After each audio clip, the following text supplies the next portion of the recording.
Hey there, and welcome. We're about to jump into the building blocks for your very first English conversation. And the goal here? It's simple. To get you speaking with confidence, like right now. So, let me ask you something. What if you could confidently introduce yourself in English with zero hesitation in like the next 5 minutes? Sounds good, right? Well, that's exactly what we're going to do. All right, first up, first contact, the introduction. This is where it all begins, that first hello and just telling someone who you are. Okay, let's dive right into a super important tip. See the difference between I am and I'm? Now, I am is totally correct, nothing wrong with it, but you'll almost never hear a native speaker say it. We always use the contraction, I'm. Why? Because it's just faster, it sounds way more natural, and honestly, it's one of those little secrets to sounding fluent from day one. So check out how this looks in a real introduction. Hi, I'm Maria, I'm a student, I'm from Mexico. See that? Boom, boom, boom. 3 quick sentences, all using I'm, and we already know her name, what she does, and where she's from. It's perfect, right? It's so simple. But wait, a conversation isn't just about you talking, right? It's a two-way street. So what happens when someone asks you, what's your name? Well, guess what? You're already set. You just say, I'm, and then your name. Easy. Okay, next up, spelling names. Because let's be real, sometimes just saying your name isn't quite enough, especially if it's unique. This is a really important detail. You're going to hear this question a lot. How do you spell that? And don't worry, it's not a test. It's actually a super common, really polite question. People just want to make sure they get your name right, especially for something like an email address.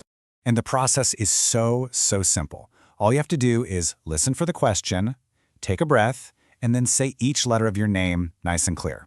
So for Rodriguez, it would be R-O-D-R-I-G-U-Z. Go ahead, why don't you try it with your own name right now? Just pause for a sec and spell it out. All right, so you've introduced yourselves. What's next? Well, a lot of the time, you'll want to stay in touch. So let's talk about sharing contact info. Now, saying an email address out loud can feel a little tricky, but it's really just 2 symbols you need to know. The first one is this guy, the @ symbol. In English, we just say @. That's it. Simple. And the second one is the period, or the little dot. But here's the key. In an email address, we never say period.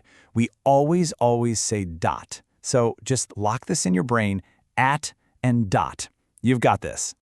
Okay, let's put it all together. If you see this email, you'd say it out loud like this: sarah.jones@email.com. See? Not so bad? And phone numbers? Oh, that's even easier. You just say each number one by one. So 555-123-4567. Okay, let's move on to being friendly. Because knowing the words is one thing, but connecting with someone is another. These are the little phrases that make a huge difference. I'm about to give you a magic phrase. Seriously, this is one of the most useful things you can learn. How about you? As soon as you answer a question someone asks you, just throw this back at them. It instantly shows you're interested in them, and it keeps the conversation from dying. It's a total game changer. Here's a perfect example in action. Person A says, I'm from Spain. How about you? And just like that, it's person B's turn. It's like tossing a ball back and forth. A super simple but really powerful way to keep things moving. And of course, we can't forget the basics of being polite, saying thank you. You've got lots of options here. Thanks is great for casual situations. Thank you is a little more formal.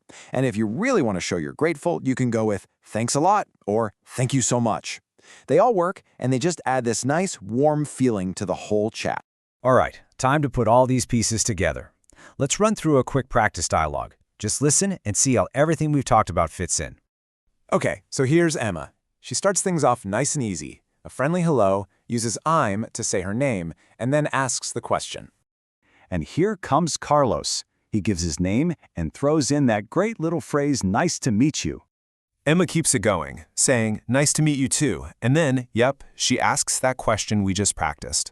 How do you spell Carlos? And Carlos knows exactly what to do. He just spells it out nice and clear. So now that the names are sorted, Emma shares a little more about herself and then moves things along, asking for his email. And Carlos is happy to share. And remember, if he were saying that out loud, it would sound like carlos.m@email.com. And there you have it. Just like that, you've covered the essentials. You know how to introduce yourself, how to spell your name, how to share contact info, and how to use those key-friendly phrases like "how about you" and "thank you." Seriously, these are the skills you need for those first conversations. So what's left? Well, only one thing. You've got to go out and actually do it. So I'll leave you with this question to think about. Who are you going to introduce yourself to today?